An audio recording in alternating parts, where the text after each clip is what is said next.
आज दूर न साह्य कौरवर भावे भाग्यवान बोली भाविसे निजके किन्तु बासा कोनो किन्तु নাই গুরুদেব ভারতের একশক্তি রাজা হইয়াছে দুর্যোধনে আপনার কাঁধতে সেনাপতির মাল্য অর্পণ করি অতি গৌরবান্বিত অনুভব করিছু গুরুদেব।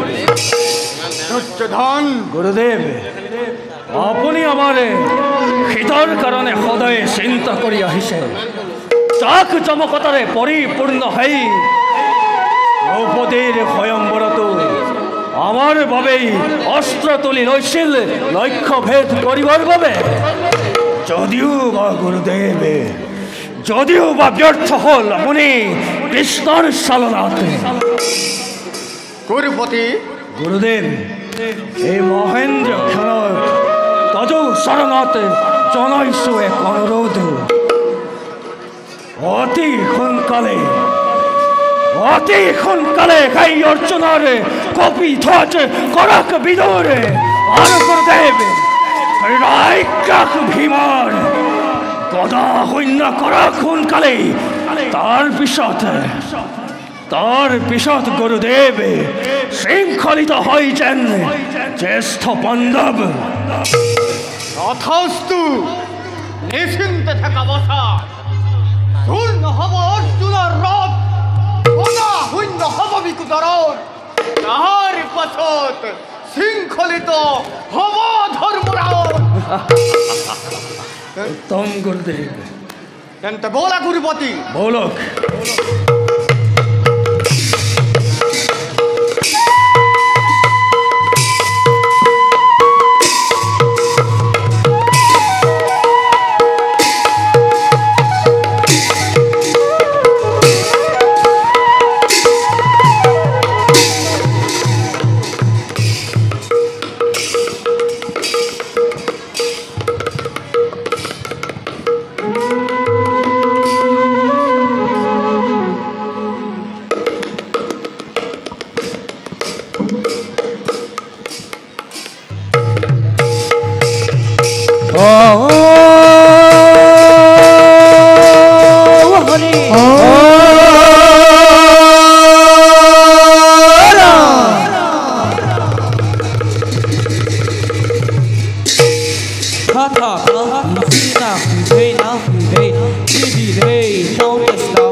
ইন্দুর অধীশ্বরময় নাম মোরে জয়ত্র।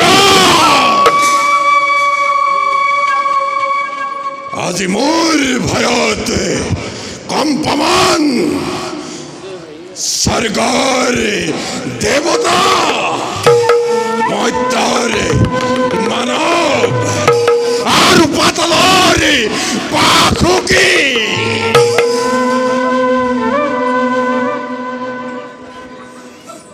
কিন্তু কিন্তু আজি ভাগ্য চক্ৰৰ গতিতে পাণ্ডৱৰ ৰাজ্য বেকুদৰৰ হাতত বাৰে বাৰে মই হলো পৰাজিত। সেই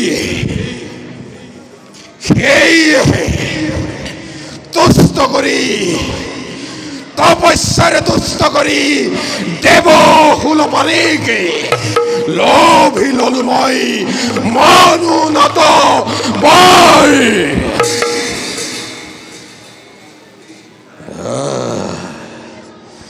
নিশ্চয় নিশ্চয় এইবাৰ মোৰ মনৰ কামনা পূৰ্ণ হ'ব। এই ভাৰত যুদ্ধৰ সামৰণি পৰাৰ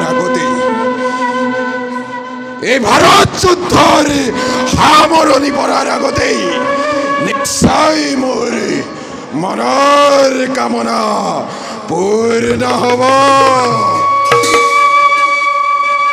সাৱধান সাৱধান বিকুদৰ, এইবাৰ তোৰ ৰক্ষা নহ'ব এই জয়তথৰ সন্মুখত।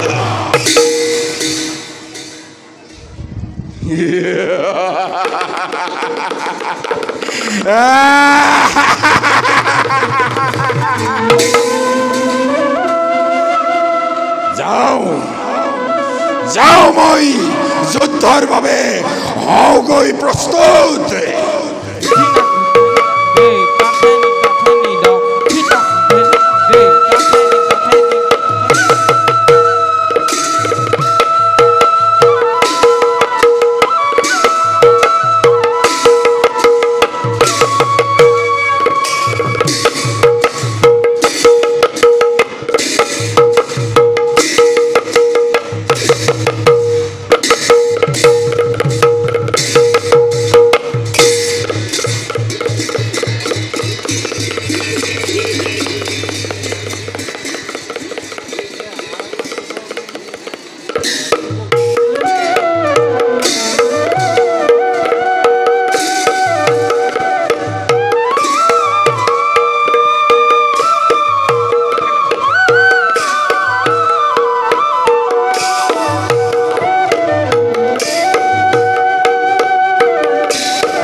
সাবধান দুৰ্যোধন,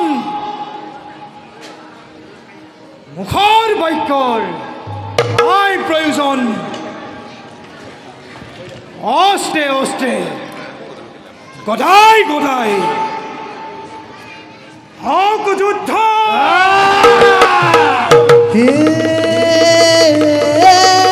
লাগিল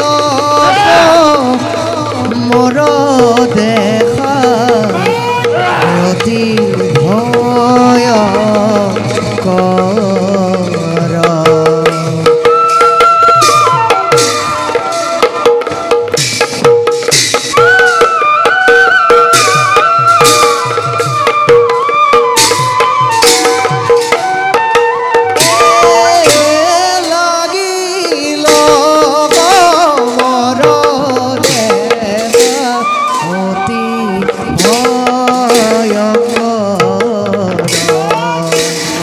গদা গদা যুদ্ধ করে অতি ভয়ঙ্কর গদা গদা যুদ্ধ করে অতি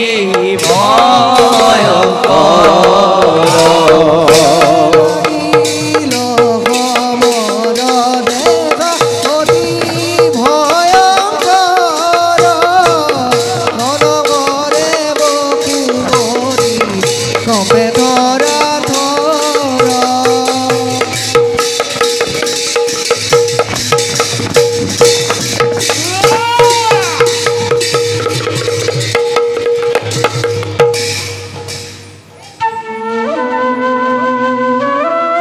জয়ী হুয়া বাসা অর্জুন।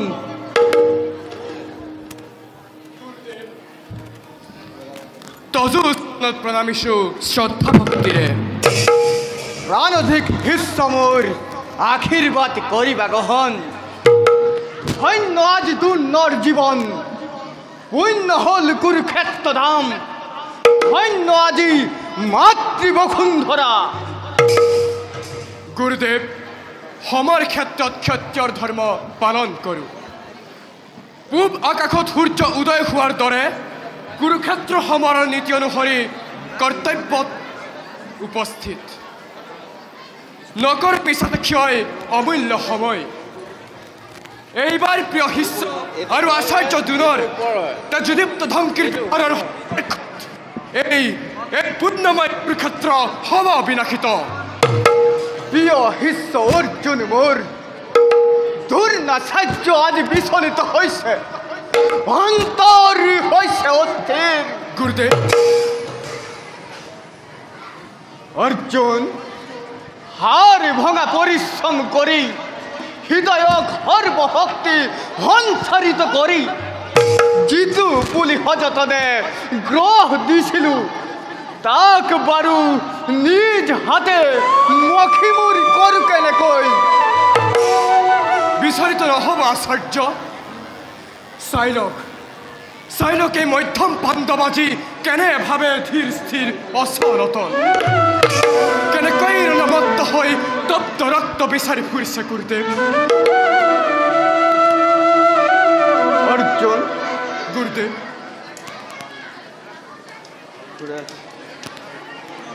এবাৰ নহয় দুবাৰ নহয়, অৱশ্যেই পাৰ্থই কৰিব লক্ষ কোটি বাৰ। সুখে দুখে জৰ্জৰিত হৈ কৰ্তব্যক অৱহেলা কৰাৰ শিক্ষা পোৱা নাই গুৰুৰ সমীপত। চাওক গুৰুদেৱ, সমৰত অৰ্জুনে বিৰোধৰ্পে কৰে আচৰণ। ঘৰে ঘৰে ঘৰে ঘৰে কিয় আচৰণি ৰণৰ আহ্বান। তৰ্কৰ নাই প্ৰয়োজন, মাত্ৰ যুদ্ধ কৰ। তাকেই বাঞ্ছা কৰে এই মধ্যম পাণ্ডৱে। এই হোক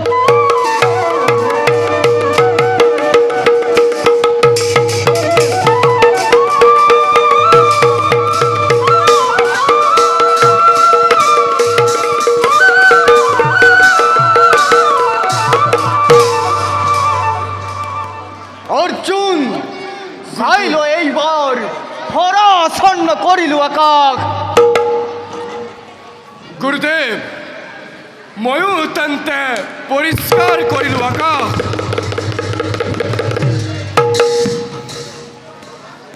ইমান নিষ্ঠুৰ হলে কি অৰ্জুন? গুৰুদেৱ, চিৰপূজ্য গুৰুদেৱ মোৰ, নিষ্ঠুৰ যদিও এই অৰ্জুনৰ হৃদয় চিৰিচাৰ দেখা পাব আপোনাৰ এই মোহন মূৰ্তি। তৰ্কৰ নাই প্ৰয়োজন, মাত্ৰ যুদ্ধ কৰ। দেখা দেখা ৰণ দেখা কি যে ভয়ঙ্কৰ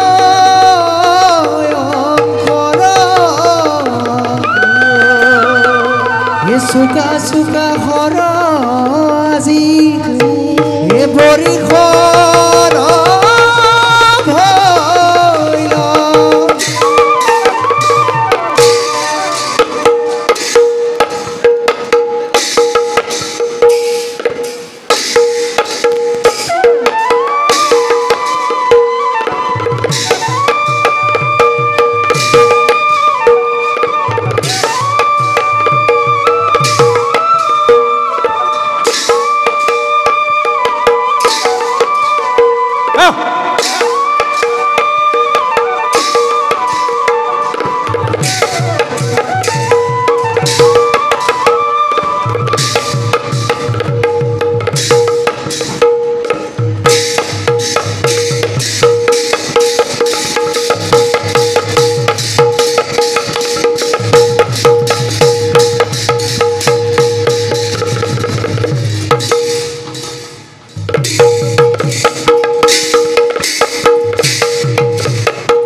একদৰ তোৰ না সাহায্যক সেনাপতি পাতি এই নাকি তোৰ যুদ্ধৰ প্ৰস্তুতি একদৰ সামান্য শক্তিক লৈ মিছা গৰ্বতই কৰ্ষ প্ৰকাশ আজি তোৰ গৰ্ব চূৰ্ণ হ'ব এই দুৰ্যোধনৰ হাতত মিছা গৰ্ব নকৰিবি দুৰ্যোধন মিছা নহবি ভীম জৰাসন্ধৰ মৃত্যুৰ দিন তই স্মৰণ কৰি ল লজ্জাত হয়তো সমৰ ক্ষেত্ৰ ত্যাগ কৰি কৰিবি পলায়ন শুনিল ভীম কৃষ্ণৰ চালনাতে মৃত্যু হৈছিল জৰাসন্ধ বীৰৰ নহ'লে তোৰ দৰে তৰাক্ষক ভীমক ধূলিৰ লগত মিহলি কৰি পেলালেহেঁতেন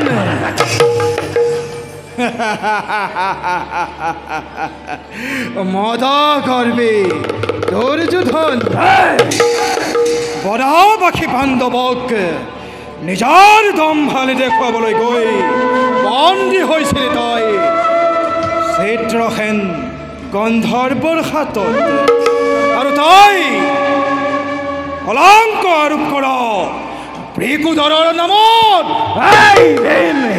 বাক্য যুদ্ধৰ নোহে প্ৰয়োজন গদাই গদাই কৰ আলিংগন বেছ বেছ বেছ তেন্তে সেয়ে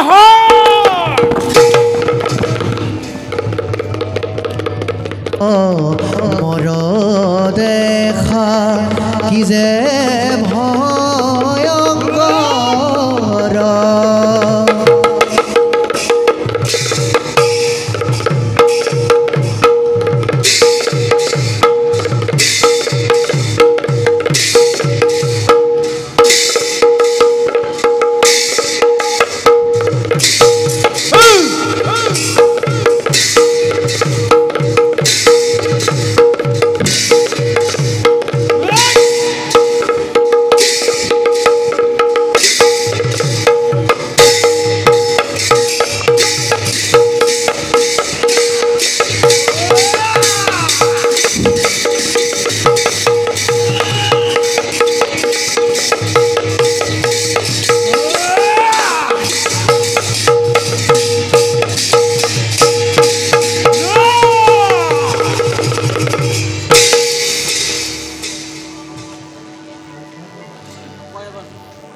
মধ্যম বান্ধৱ অৰ্জুন এই কৰ্ণৰ হাতৰ পৰা পাৰিবি জানো হাৰি যাব হ'ব পাৰা তুমি সহোদৰ হ'ব পাৰা তুমি ভাতৃ অতিকে আপোন কিন্তু এই জ্যেষ্ঠ ভাতৃ কৰ্ণৰ মৃত্যুদণ্ড তুমি উপহাৰ হিচাপে ল'বই লাগিব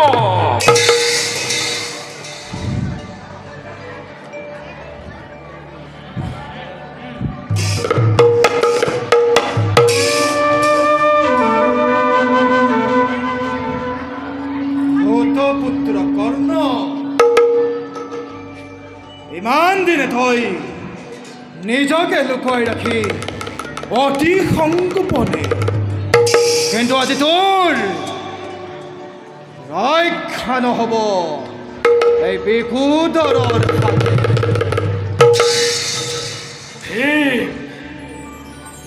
দ্বিতীয় বান্ধৱ দিবনে সংবাদ মোক এই কৰ্ণৰ দুই চক্ষুৰ সন্মুখৰ পৰা কোন দিশে অন্ত ধ্যান হ'ল সেই কৃষ্ণ ধনঞ্জয় কৰ্ণ সন্মুখত হাকুতে ভীম কিয় তই মৃত্যুক কৰিছ আহ্বান বিৰাট ৰাজসভাৰ ভাত ৰান্ধনি ভীমৰ হাতত কৰ্ণৰ মৃত্যুদণ্ড অতি অশুভনীয়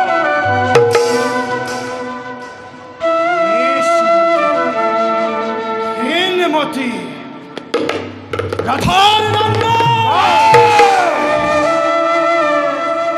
শুনা হেৰা বিকুদাৰ নিজকে হীন বুলি হানৰ আগতে কাহানিও নিদিবা পৰিচয় কৰ্ণৰ জীৱন এক দুৰ্বৈধ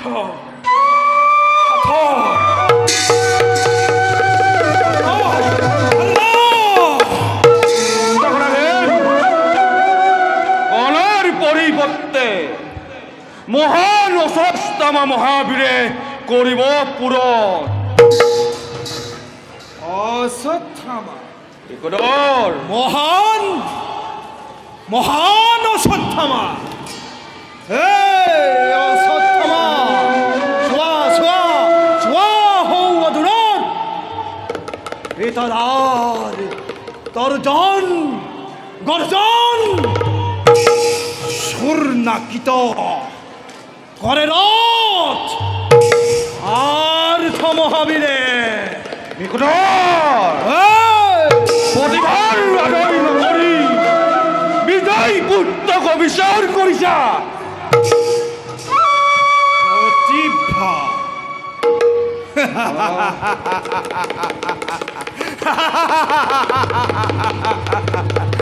প্ৰতিভা প্ৰতিভাৰ পূৰ্ণ পৰিচয় দেখা পালো বিৰাট ৰাজ্যত প্ৰতিভাৰ পূৰ্ণ পৰিচয় দেখা পালো দ্ৰৌপদীৰ স্বয়ম্বৰ স্থলীত এই কথা মনত পৰিলে মোৰ মনে মনে হাঁহি উঠে অশ্বত্থামা তেনেহলে চোৱা বিকুদৰ এই হাঁহিছা যাব দি তোমাৰ মনৰ মাজতে লোৱা লোৱা অৱস্থা নকৰি পলাও উত্তম উত্তম সেয়ে হওক লাগিল সমৰ দেখা অতি ভয়ংকৰ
গুৰুদেৱ আজি ভাৰতৰ একচ্ছত্ৰী ৰজা হৈ মই অতি মৰ্মাহত হৈ পৰিছোঁ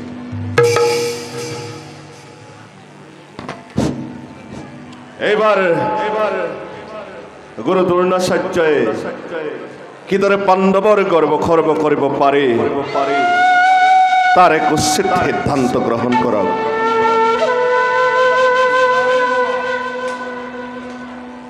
চলে বলে কিংবা কৌশলে হলো এই পাঁচ পাণ্ডৱক এই পৃথিৱীৰ পৰা কৰিম নিশ্চয়হীন আৰু হস্তিনাপুৰৰ মুক্ত আকাশত কৌৰৱৰ বিজয় ধ্বজ উৰুৱাম এই পাণ্ডৱৰ বিনাশৰ হেতু অহৰ্নিশে দুৰ্বাৰ প্ৰচেষ্টা চলিব লাগিছে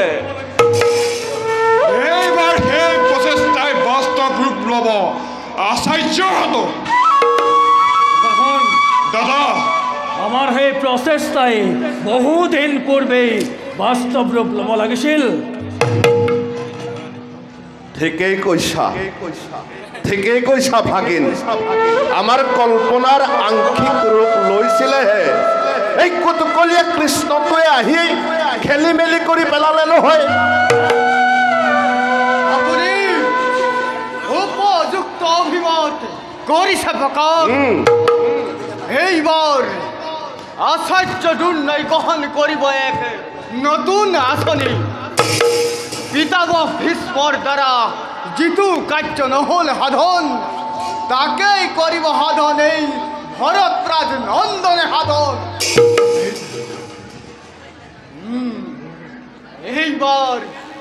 এইবাৰ মই চক্ৰবেহু কৰিম নিৰ্মাণ। চক্ৰবেহু অৰ্জুনৰ বাদে চক্ৰবেহু ভেদ কৰিব পৰা বীৰ নাই পৃথিৱীত। গুৰুদেৱে উচিত কথাকেই কৈছে।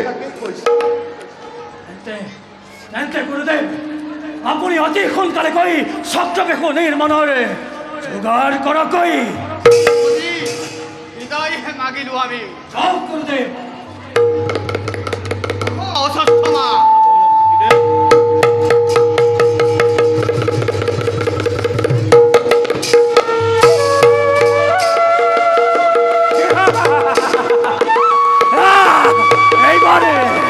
এইবাৰ মই নিশ্চিন্ত হলো মামা। এইবাৰ মই নিশ্চিন্ত হলো। এইবাৰ মই সঁচাকৈ নিশ্চিন্ত হলো মামা। কৃষ্ণ চাওঁ বাৰু তই কেনেকৈ ৰক্ষা কৰ পাণ্ডৱক তোৰ।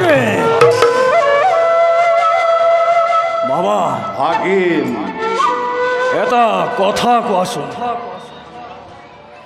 কৃষ্ণ বোলে ভগৱানৰ পূৰ্ণ অৱতাৰ। এই কথা বিশ্বাস কৰা নে মামা? কি কলা ভাগিন? ভাৰতৰ একচ্ছত্ৰী সম্ৰাট হৈ হস্তিনাপুৰৰ ৰাজাধিৰাজ ধৃতৰাষ্ট্ৰৰে শক্তিশালী পুত্ৰ দুৰ্যোধন হৈ তুমি কৃষ্ণ পৰম পুৰুষ বুলি কৰিছা বিশ্বাস। লাজ লাগিছে আজি সঁচাই ভাগিন, লাজ লাগিছে। কাৰণ মামা তুমি যিটো ভাবা সেইটো অন্য বীৰ পুৰুষে নাভাবে। শকুনিয়ে যিটো কৰে সেই কাম অন্য কোনোৱে নকৰে। আৰু সেইবাবেই এই পৃথিৱীত দুৰ্যোধন আৰু শকুনি একমত। আৰু সেইকাৰণে সকলোৱে এই দুৰ্যোধনক অভিমানী অহংকাৰী বুলি কয়। ক্ষতি কি ভাগিন, ক্ষতি কি? মোকো বহুতেই এই যুদ্ধৰ অভিনেতা বুলি গ্লানি কৰে। কৰক মামা, তাত কোনো ক্ষতি নাই। মই জানো ভাগিন, আজি যদি সেই গ্লানিলৈ মই ভয় কৰিলোহেঁতেন, তেতিয়া পৃথিৱীত শকুনি হৈ জীয়াই থাকিব নোৱাৰিলেহেঁতেন। আৰু মামা কোৱা এতিয়া মোৰ প্ৰশ্নৰ সমাধান দিয়ক। সমিধান স্পষ্টভাৱে ওলাই আছে ভাগিন। তুমি নিজেই চিন্তা কৰি চোৱাচোন। শ্ৰীকৃষ্ণ যদি পৰম পুৰুষ হলহেঁতেন তেতিয়া জানো জয়দ্ৰথৰ ভয়ত কৃষ্ণ অৰ্জুনৰ পাশে আহিলেহেঁতেন জানো শ্ৰীকৃষ্ণ? আৰু তেনে বহু কাহিনী কৃষ্ণৰ জল পথ কেনেকৈ যদি স্বয়ং ভগৱান হয় তেন্তে জৰাখণ্ডৰ লগত যুদ্ধ কৰিবলৈ তাৰ শক্তি নাই নে? মিছা কথা।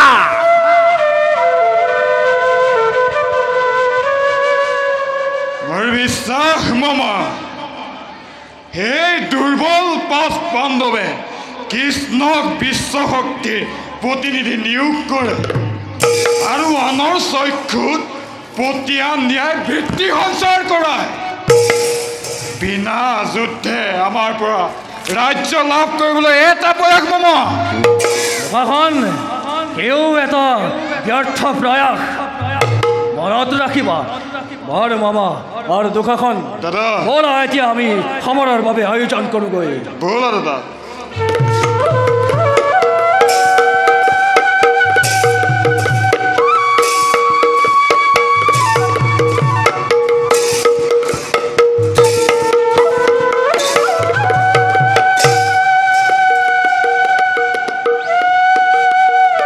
পিতা পিতা পিতা পিতা জন্মদাতা শত্ৰুৰ শুনিতেৰে জীৱনৰ মোৰ ৰাঙলী যাব পাহি তোমাৰ পদ পদ্মত উৎসৰ্গ কৰিম পিতা।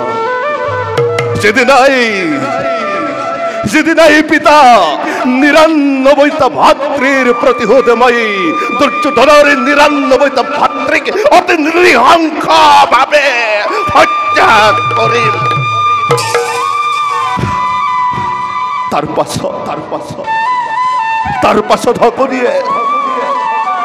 পাছত সকলোৱে হাঁহি হাঁহি গ্ৰহণ কৰিব। তাৰ পাছত সকলোৱে হাঁহি গ্ৰহণ কৰিব সহদেৱৰ অস্ত্ৰাঘাত। তাত মোৰ আক্ষেপ নাই। যিদিনাই কৌৰৱৰ ৯৯টা ভাতৃক মই হত্যা কৰিম। তাৰ পাছত মই সহদেৱৰ সহস্ৰাঘাত হাঁহি গ্ৰহণ কৰিম।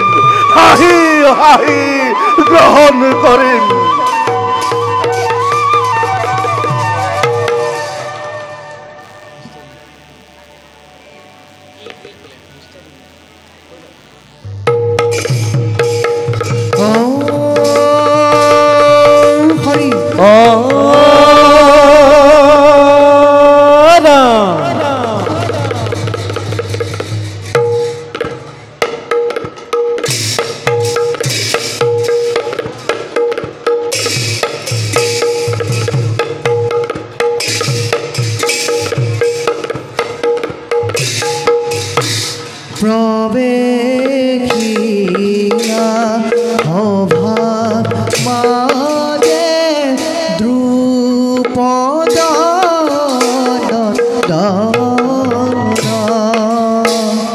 গহীন গম্ভীৰে আহে দেখিতে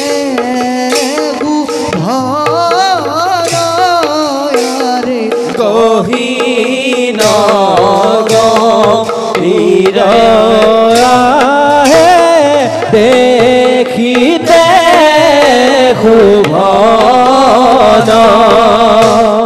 কদু ক্ষণে পাইলা জয়া সভাৰ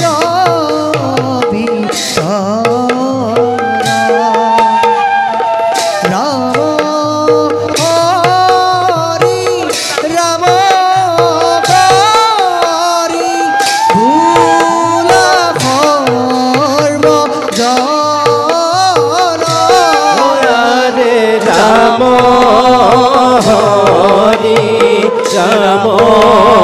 হৰি ভোলা সৰ্বজন।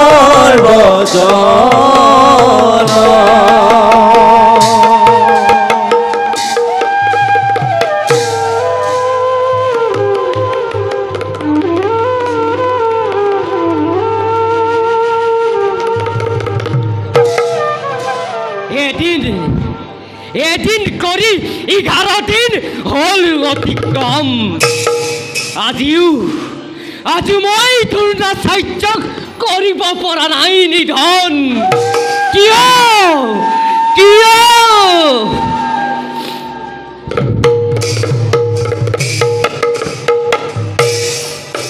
বীৰবৰ বীৰবৰ বীৰবৰ বীৰবৰ সাৱধানে কৰিব সময়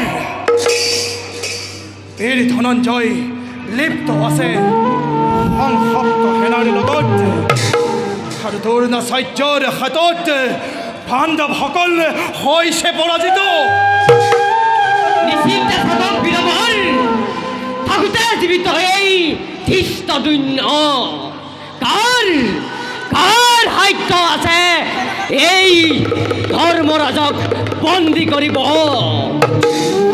বীৰবৰ দ্ৰোণাচাৰ্যৰ যজ্ঞকুণ্ডলত জন্মমূল অহনিশে চিন্তা কৰিছো মাত্ৰ দ্ৰোণাচাৰ্যক নিধনৰ সহায় আজি মই এই অস্ত্ৰৰে দ্ৰোণাচাৰ্যক শিৰচ্ছেদ কৰি উপহাৰ দিম তাৰ মুণ্ড মোৰ পিতৃদেৱ পাঞ্চল ৰাজক কিন্তু বীৰবৰ দ্ৰোণাচাৰ্যৰ ৰণৰ প্ৰভাৱ দেখি মই অতিকে বিস্মৃত হৈছোঁ বীৰবৰ আৰু কোনো চিন্তা নকৰিব বীৰবৰ কিবা ধৰে যদি বীৰবৰ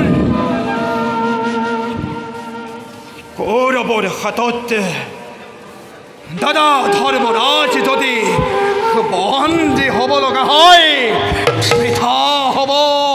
বৃথা হ'ব বৃকোদৰৰ নাম নিশ্চিন্তে থাকক বীৰবৰ এইবাৰ হয় দ্ৰোণাচাৰ্যক বধ কৰি পাণ্ডৱৰ বিজয় ধ্বজা উৰুৱাম এই ধৰাৰ বৈশ্য আৰু কোনো চিন্তা নকৰিব বীৰবৰ তেন্তে বীৰবৰ সাৱধানে কৰিব সময় চাবা যাতে দ্ৰোণাচাৰ্য খোজো আগবাঢ়িব নোৱাৰে ভাল বীৰবৰ যাওঁ মই কৌৰৱক বাধা দিওঁগৈ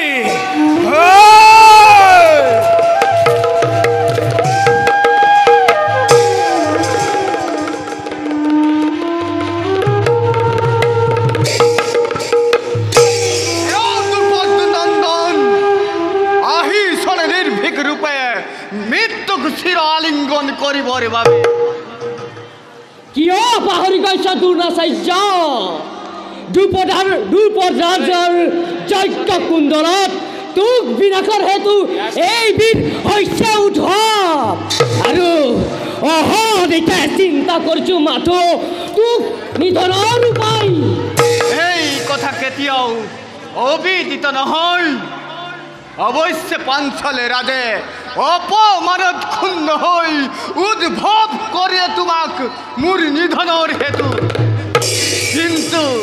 কিন্তু ৰাখিবি মনত তোৰ হাতে মৃত্যুদণ্ড নকৰ কদাপি মূৰ্খ আজি কেনেদৰে দুপচ নন্দনে দ্ৰোণাচাৰ্যৰ গৌৰৱ কৰে গৰ্ব